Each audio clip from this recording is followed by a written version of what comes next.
world is slightly crooked today. Nella, I decided to take a page out of your books and do this on my stomach because this looks really comfy. This week is Nerd Fighter Stories, and oh how I love Nerd Fighter Stories. My nerd story is, I guess, a little bit unconventional. From what I've heard, a lot of people, well, a lot of nerds have been nerds since birth. You guys grow up with Harry Potter, and you guys grow up with Doctor Who, and it's kind of integrated into your life. Up to when I was 6, I lived in China, and in China, there's not the same kind of pop culture that there is here. Nerd wasn't really a thing. Thinking back, I was always kind of an art nerd type child. I never went outside and played. Not that there was a lot of room to play, because it was all concrete and skyscrapers. But I always stayed in and I'd draw pictures and I'd make little dioramas out of Play-Doh.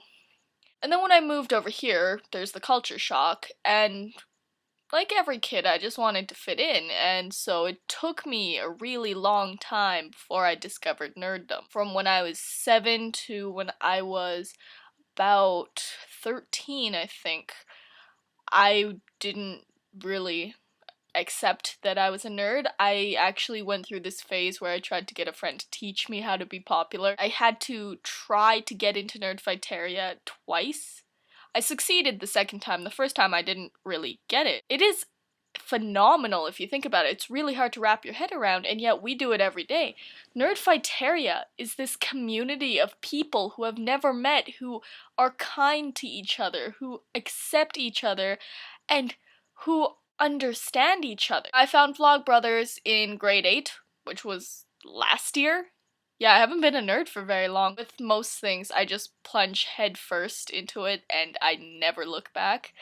I think that a nerd fighter is more than just their nerdy cred. It's more than just the trivia, and it's more than just knowing the facts behind these nerdy things. Like Nella kind of touched on, a nerd fighter is awesome. There are kind of standards to being a nerd fighter, and generally if you want to be a nerd fighter, you can live up to it, and it's not that difficult. The standards really are just being a decent human being. Nerdfighteria has changed me for the better. I find myself being more charitable because that's what Nerdfighteria does. If Nerdfighteria wants me to save the world, then I'm going to try because that's really the only way I feel I can give back.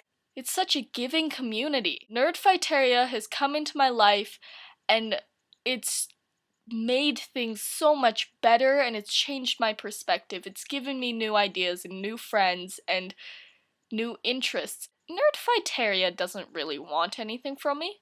All they want from me is to go out and save the world, and so I'll try. The other thing that Nerdfighteria has done for me, which to me actually is very important right now, is it's taught me that I can have standards.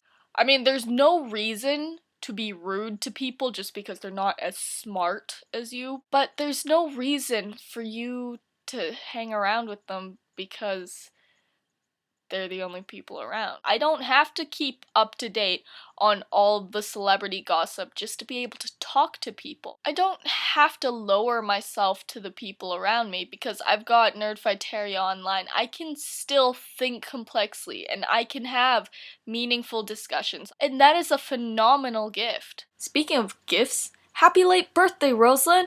I don't really have a cake on me, but I have this little container of mints I have in my room, and I stuck a candle in it. I'm not sure if you can see. But, happy birthday! That is late. Leo, your Harry Potter glasses are like the best thing I've ever seen. I didn't even know they produced those as legitimate prescription glasses. Okay, I give up. This is just gonna be over 4 minutes no matter what I do, and I owe you guys a punishment anyway. Speaking of which, I need punishment ideas in the comments. I look forward to all of your Nerdfighter stories, and last week was a really fun week because I got to hear all you guys ramble, and I love to hear people ramble because when people ramble, they let their guard down, and then you have this little opportunity to peek into their brains. I shouldn't be eating chocolate at 12 in the morning. Also, before I forget, Rosalind asked us to plug the threads from your pants, so I'm going to do that. There is a group for our collab channel, in case you weren't aware, and that's where we make decisions on what to do every week. We also have a thread concerning a possible post exchange, so if you're interested in getting nerdy things in the mail, you might want to contact Rosalind for that. I think that was it. Okay, thanks, bye. DFTBA.